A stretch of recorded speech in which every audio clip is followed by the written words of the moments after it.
دہشت گرد ایک ایسے نوجوان کی داستان جس سے بچپن میں جائیداد، عیش و آرام، اپنوں کا پیار، رشتے چھین لیے گئے۔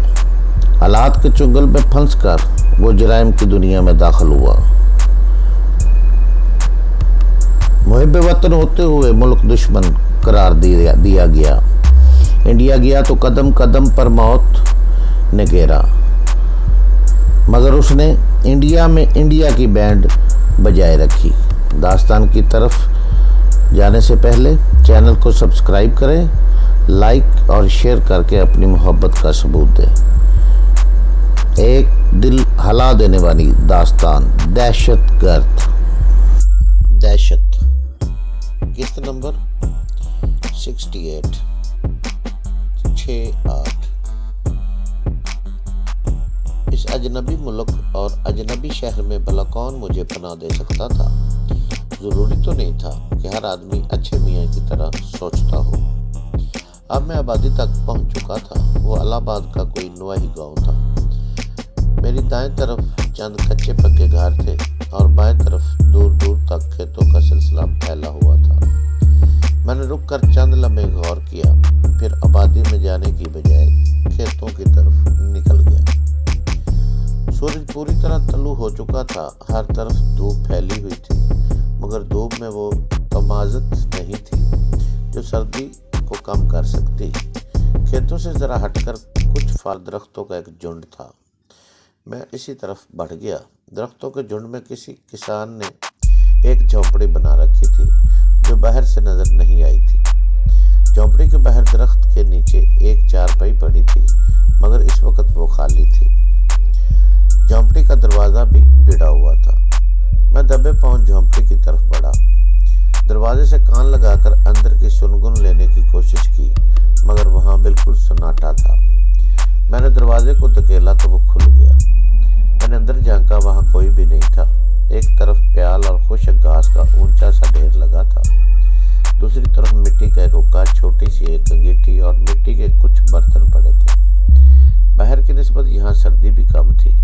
میں نے دروازہ دوبارہ بھیڑ دیا اور آہستہ آہستہ پیال کی طرف بڑھ گیا۔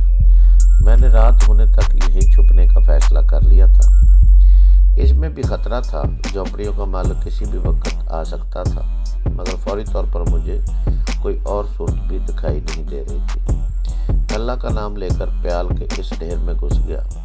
پیال کے سخت تنکے میرے چہرے اور گردن میں چبھ رہے تھے، مگر مجھے وہ تکلیف بری نہیں لگ رہی تھی، کیونکہ پیال میں گھستے ہی سردی کا احساس جاتا رہا تھا۔ جب جسم کو تھوڑا سا آرام ملا تو مجھے نیند آنے لگی۔ ویسے بھی میں رات کے 3 ساڑھے 3 بجے تک احسان سے باتیں کرتا رہا تھا، اسے اپنے ماضی کے واقعات سناتا رہا تھا۔ وہی سناتے سناتے مجھے نیند آ گئی تھی۔ پھر فجر کی نماز سے پہلے میری آنکھ کھل گئی تھی۔ اس کے بعد یہ عذاب نازل ہو گیا تھا۔ میں نے اپنے جسم کو اچھی طرح پیال میں چھپا لیا کہ اگر میں سو بھی جاؤں تو فوری طور پر مجھے کوئی نہ دیکھ سکے۔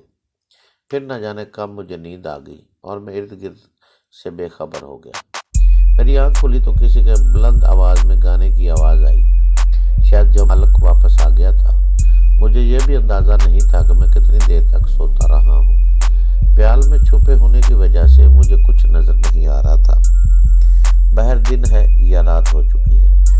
اچانک جھونپڑی کے باہر سے کوئی بولا، رامو بھیا آ جاؤ۔ ہری بھائی، اندر سے کوئی بولا۔ پھر کوئی کھانستا ہوا اندر آ گیا۔ آنے والا بہت بری طرح کھانس رہا تھا۔ رامو نے کہا، ہری بھیا تم اس کھانسی کا علاج کیوں نہیں کرتے؟ یہ تو بڑھتی جا رہی ہے۔ ارے اپنے کے ہوش ہے رامو بھیا، ہری بھائی آنکتے ہوئے بولا۔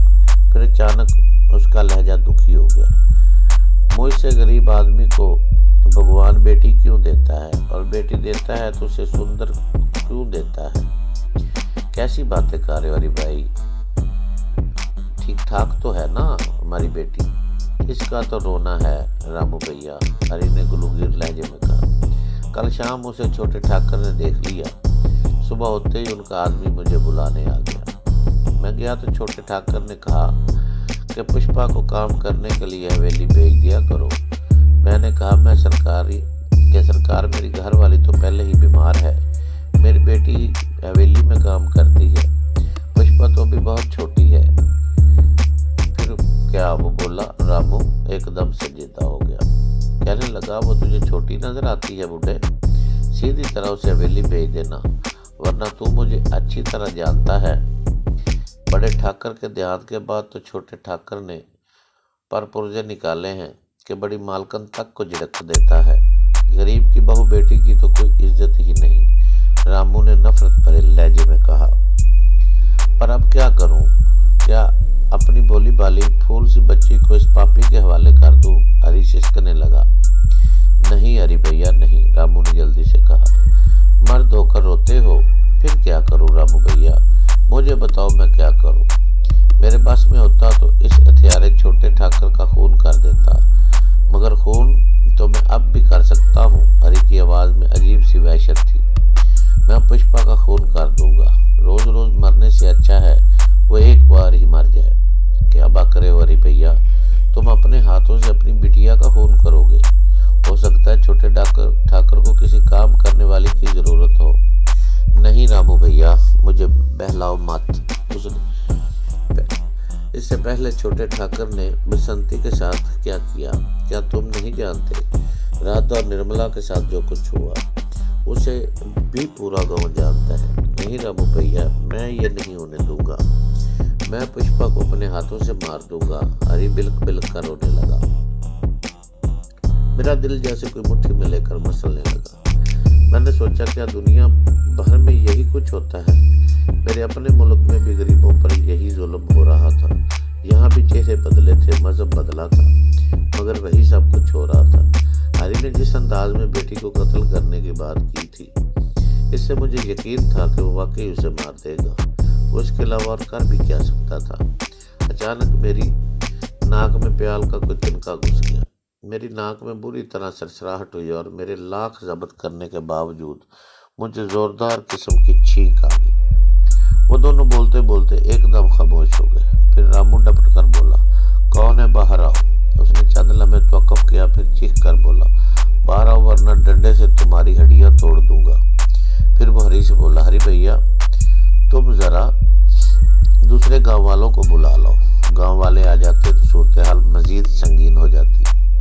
میں یہ سوچ کر تیزی سے باہر نکل آیا۔ چوپڑی کا دروازہ کھلا ہوا تھا، کھلے ہوئے دروازے سے روشنی اندر آ رہی تھی، اس کا مطلب یہ تھا کہ ابھی اندھیرا نہیں ہوا ہے۔ وہ دونوں لاٹھیاں ہاتھوں میں اٹھائے کھڑے تھے اور حیرت سے مجھے گھور رہے تھے۔ مجھے اندازہ تھا کہ اس وقت میرا حلیہ بہت مسکا خیز ہوگا۔ میرے بالوں میں گھاس پھوس اور جاڑ جنکار تھی، کپڑوں پہ تو پہلے ہی گرد کی تہ چڑھی ہوئی تھی۔ ان میں سے ایک نے ڈپٹ کر پوچھا، کون ہو تم؟ اس جھونپڑی میں کیا لینے آئے ہو؟ اس کی آواز سن کر مجھے علم ہوا کہ وہ رامو ہے۔ اس کا بدن مضبوط اور ہاتھ پیر بھرے بھرے تھے، سر کے بال سفید تھے، مگر اس کا جسم جوانوں کی طرح کسرتی تھا۔ اس نے پھر سخت لہجے میں پوچھا، منہ سے پھوٹو، کون ہو تم؟ کیا چوری کرنے آئے تھے؟ میں نے آہستہ سے نفی میں سر ہلایا اور بولا، میں ایک مسافر ہوں چاچا۔ مسافر ہو تو یہاں کیا کر رہے ہو؟ کہاں جانا ہے تمہیں؟ میرا کوئی ٹھکانہ نہیں۔ میں نے آواز میں درد پیدا کرنے کی کوشش کی۔ پولیس میرا پیچھا کر رہی ہے، مجھے یہ جھونپڑی نظر آئی تو میں یہیں چھپ گیا۔ اچھا تم وہ ہو؟ رامو نے کہا، پولیس والے گاؤں میں تمہیں ڈھونڈ بھی رہے تھے۔ وہ یوں چونکا جیسے اسے کوئی خاص بات یاد ہو گئی ہو۔ تم مسلمان ہو؟ اس نے پوچھا۔ پولیس والے کہہ رہے تھے کہ قتل اور ڈکیتی کا ایک ملزم حوالات سے بھاگ گیا ہے، تم وہی تو نہیں ہو؟ پھر اس نے بہت غور سے مجھے دیکھا اور بولا، تمہارا حلیہ تو وہی ہے، لمبا قد، سفید رنگ، بھورے بال اور گھنی مونچھیں۔ ہاں یہی حلیہ تو تھا۔